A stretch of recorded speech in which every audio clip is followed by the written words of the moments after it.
Hola, ¿qué tal? Mi nombre es Flora Nómada, yo soy artista visual, activista en el colectivo Identidad Marrón, además soy egresada del Colegio Nacional de Buenos Aires y actual estudiante de la Universidad Nacional de las Artes en el Departamento de Artes Visuales.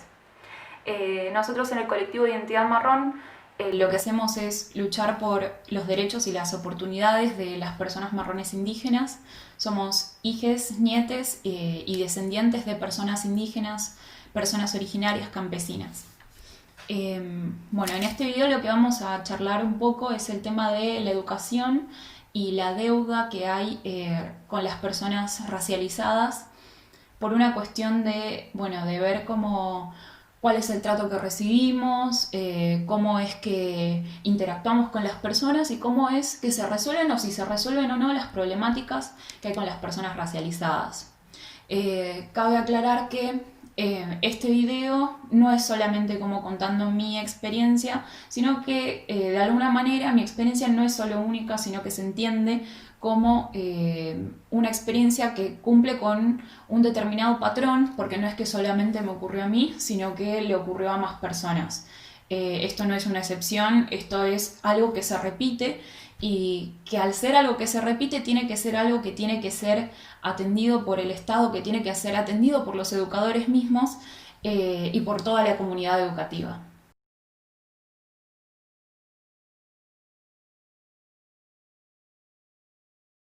Bueno, desde los textos, desde los libros de texto que se ven como historia o desde lo que se entiende como cultura argentina, se puede observar que hay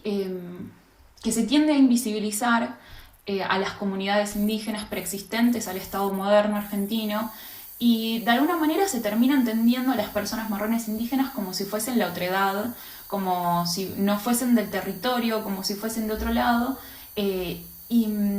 y esto me parece como una situación bastante gravísima porque estamos hablando de comunidades que son milenarias, de culturas que son milenarias, que están ya hace mucho tiempo, eh, y no sucede esto de que se las entienda como parte del territorio y que se las incluya como parte de la cultura argentina, sino que al contrario, se crea este mito de que la nación argentina surge de personas que bajan de los barcos y esto no es así, estamos en un territorio en el que más o menos el 56% de las personas provienen de pueblos originarios o tienen ascendencia, entonces me parece una situación bastante grave y como el hecho de negar e invisibilizar y callar determinadas raíces, determinado origen del país, me parece que una forma de poder recuperar esta parte de la historia y dejar de silenciarla es empezar a mencionarla desde lo que es la educación, desde lo que es la historia, desde lo que es la cultura, desde lo que son las artes también, reconocer que existen hace mucho más tiempo que el Estado mismo y desde hace mucho más tiempo que la llegada del español. Hay que empezar a cambiar esta visión de, por ejemplo, del descubrimiento de América, mal llamado descubrimiento, de otras acciones que llevó a cabo el Estado que terminan por enmarcar a las personas indígenas como si fuésemos la barbarie, que también hay que tener en cuenta que el origen del Estado argentino surge a partir de ahí, de establecer el imaginario social de las personas marrones indígenas como lo que tiene que ser exterminado para lograr un determinado progreso.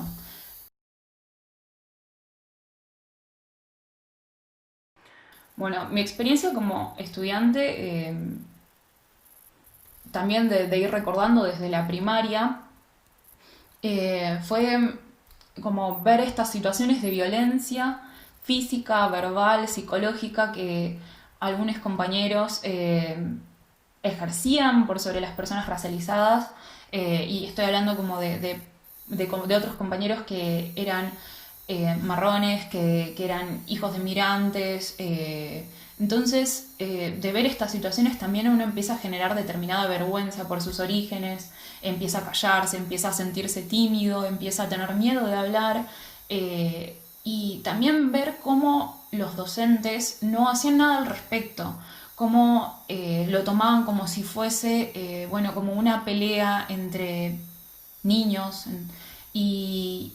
y tratarlo como si fuese algo menor. Entonces yo me pongo a preguntar,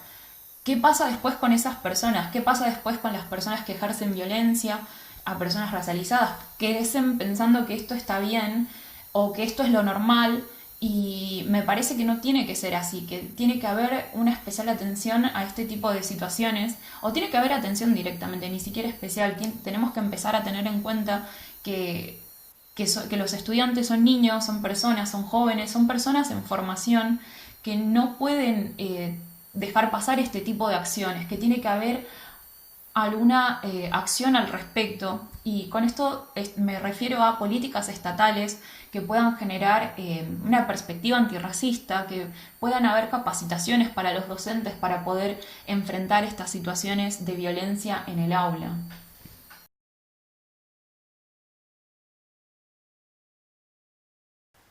En el campo del arte,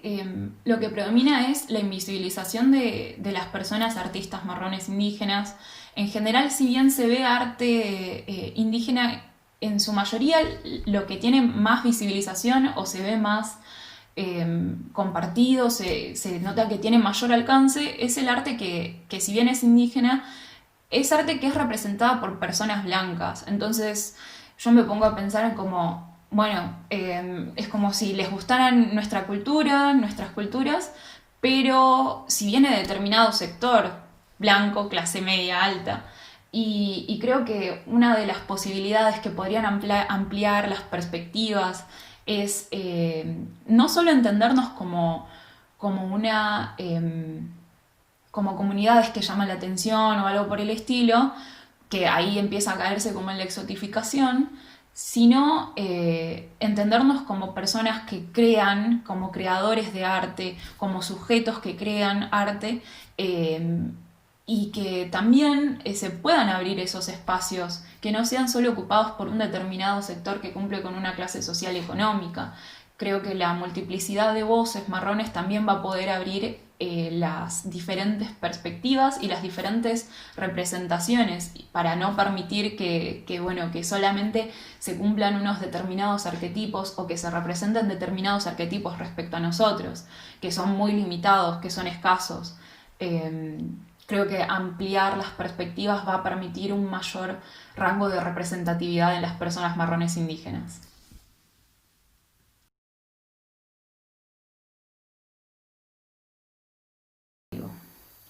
En mi experiencia educativa, el transitar fue como bastante complejo, fue bastante complicado. Yo no llegué a sentir representación o no llegué a sentir de alguna manera la contención docente, pero de alguna forma mi inspiración fueron las experiencias tanto lindas como dolorosas, más que nada las dolorosas de las cuales uno empieza a aprender qué es lo que quiere y qué es lo que no. Creo que durante tanto la primaria como el secundario me di cuenta que estos patrones de conducta que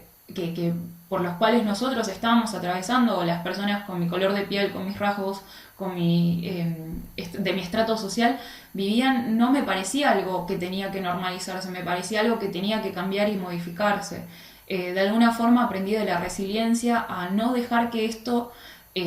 sea tratado como algo normal, que no es que nosotros estamos con hipersensibilidad o algo así, sino que hay todo un sistema, todo un entramado social que de alguna manera termina afectando las vidas de las personas racializadas, que termina afectando sus elecciones sobre qué estudiar, qué lugares habitar, a dónde entrar, a dónde no, y me empecé a cuestionar todas estas cosas, por qué había muy poca gente estudiando, muy pocas personas racializadas estudiando artes, porque eran muy pocas personas racializadas en uno de los colegios que es preuniversitario, público, porque cuando pensamos educación pública y de calidad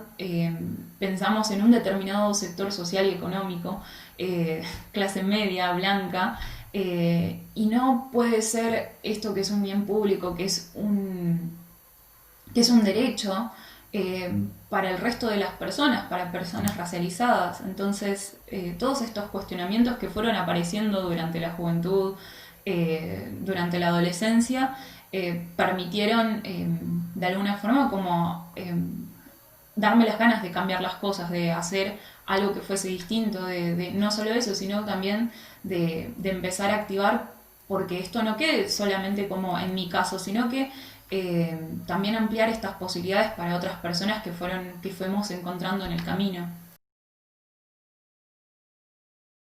Creo que la forma de construir una educación antirracista es primero cambiando las currículas, enseñando una historia que también contempla a los pueblos originarios, a las naciones milenarias que están acá en el territorio argentino y que estuvieron antes de que incluso sea territorio argentino. También ampliando las posibilidades de acceso a educación de calidad y gratuita, entendiéndola como algo que tiene que llegar a todos los sectores, no algo que sea el privilegio de un solo sector social. Creo que eso podría realizar modificaciones de alguna forma como bastante tangibles en la vida de las personas. Ampliar las representaciones no solo permite que las personas puedan identificarse en sus propios cuerpos, en sus propias experiencias, sino que también es necesario el acceso, la accesibilidad a determinados lugares, a bienes culturales. Eso también puede modificar de alguna forma como bastante potente la vida de las personas. Recordemos que hay un sector social que no puede acceder a bienes culturales, a educación de calidad. Creo que es importante que eso se modifique, que eso se revierta y ampliar las posibilidades es una manera de hacerlo. Bueno, para empezar, en el arte, como ya había mencionado, la cantidad de personas racializadas que hay es muy poca en comparación a la cantidad de personas blancas o las personas blancas que tienen mayor visibilidad, mayor predominancia en los espacios, que tienen los medios también. Entonces yo creo que una forma bueno, de poder revertir esta situación o de modificarla es ampliando las voces, permitiendo la llegada de cada vez más personas racializadas, de más personas marronas indígenas. Y no solo eso, sino también cuestionándonos los arquetipos y los estereotipos que se generan en torno a nosotros. Cuando en la televisión o en las series solamente aparecemos como empleadas domésticas, como empleadas del hogar, o como gendarmes, la policía, el arquetipo del ladrón, preguntarnos por qué solamente aparecemos en esos espacios. No me parece algo que tenga que ser normal. ¿Por qué de repente no puede aparecer una persona marrona siendo abogada, siendo artista? Creo que esos son espacios que se tienen que debatir y que se tienen que discutir, y no solo eso, sino que también se tienen que habitar, porque entendernos como personas marronas indígenas o personas racializadas que también son creadoras de arte va a revertir la situación, porque al haber tan pocos arquetipos, tan pocos espacios ganados, me parece que una posibilidad de ampliar las experiencias, de ampliar las voces, las expresiones, es brindándonos el lugar también, es abriendo los espacios, abriendo las posibilidades y no solo eso, también habilitando otras posibilidades de existencia, ampliando las representaciones que hay en torno a nosotros.